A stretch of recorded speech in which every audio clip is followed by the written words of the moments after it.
مم میں لگے امام سب سے حسین. بڑا ظلم عظیم جو اس قوم کے ساتھ بعض مولویوں نے بعض شخصیات نے کیا وہ 90s میں کیا کہ اس قوم کی قیادت کو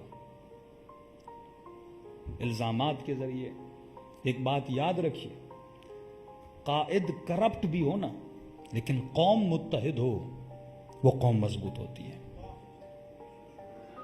نام نہیں لینا چاہتا لیکن آغا خان میری نظر میں تو متقی نہیں ہے نا، لیکن آغا خانی کیوں مضبوط ہے؟ کیونکہ کوئی آغا خانی اپنے قائد کے خلاف ایک لفظ نہیں بولتا. جب قوموں زبان درازی پہ آ جائے نا، انسان ہے جائز الخطا ہوتا ہے، لیکن جب قومیں زبان درازی کرنے لگیں، مولا علی کا جملہ یاد رکھنا، فرمائے وہ جتنے اپنے باطل پہ مضبوط ہیں تو اتنا اپنے حق پہ مضبوط نہیں ہے.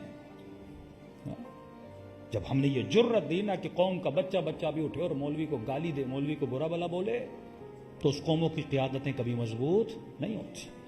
اور جہالت میں آ کر ہمارے لوگوں نے وہی کام جو دشمن چاہتا تھا. جب گلگت بلتستان کے الیکشن ہوئے، بے نظیر کی حکومت تھی، اکثریت میں شیعہ جماعت ووٹ لے کر آئی. اس وقت ان کو خوف ہوا کہ for the first time Pakistan میں ایک ایسا صوبہ بھی بن رہا ہے. یہ صوبہ اس ٹائم بن رہا تھا بے نظیر کی حکومت میں، اور وہ تو یہ سمجھتی تھی صوبہ میں بنا رہی ہوں پارٹی تو میری جیتے گی. اسے کیا پتا تھا یہاں پر تحریک جعفریہ جیت جائے گی. تو اسے امریکہ نے کہا ہوش کے ناخن لے، تو صوبہ بنا کے خود نہیں جیتے گی، شیعوں کو پورا صوبہ دے رہی. آج تک پاکستان میں نہیں ہوا کوئی مذہبی جماعت پورے صوبے میں الیکشن جیتے. تو تم پورا صوبہ شیعوں کا بنا رہی ہو. اور شیعہ کیوں مضبوط تھے؟ کیونکہ شیعوں کا قبلہ ایک تھا. اب کیا کیا جائے گا؟ انڈیویجولز کو مضبوط کیا جائے گا.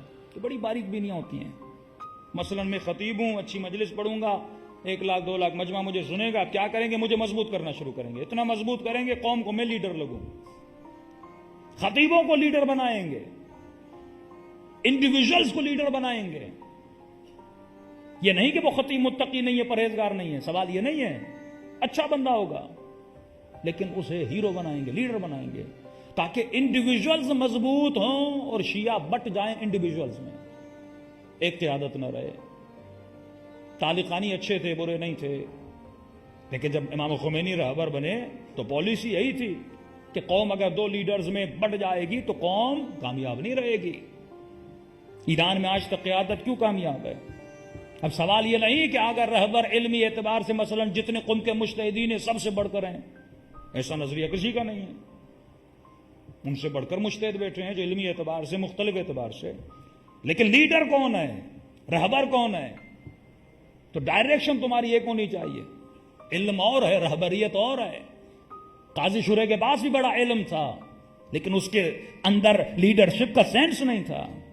تو جو لیڈر ہوتا ہے سیاسی سینس رکھتا ہے، شعور رکھتا ہے، اسے پتا ہوتا ہے کہ قومی حالات کیا ہیں، قومی مسائل کیا ہیں، مجھے کون سی پالیسیز بنانی ہے، کون سی پالیسیز نہیں بنانی. اسے ہڈن چیزوں کا پتا ہوتا ہے، اسے ہڈن خبروں کا پتا ہوتا ہے. لیکن قوم کا ہر بندہ اسے اپنی پالیسی بنانا شروع کر دے. تو جب قوموں میں انڈیویجولز بڑھ جاتے ہیں تو قومیں کمزور ہو جاتی ہیں.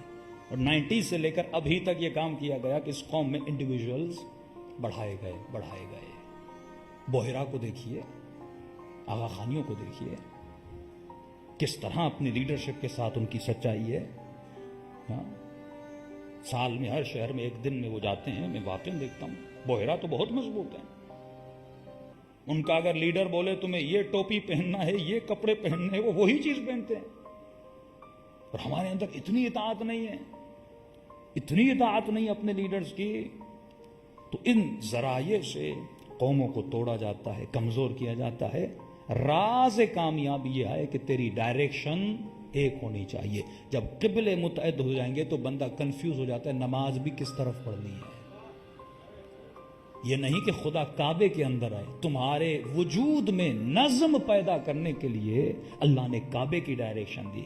اسی طرح قومیں بھی منظم تبھی رہتی ہیں جب قوموں کی ڈائریکشن ایک رہتی ہے. صلوات پڑھے محمد و آل محمد پر.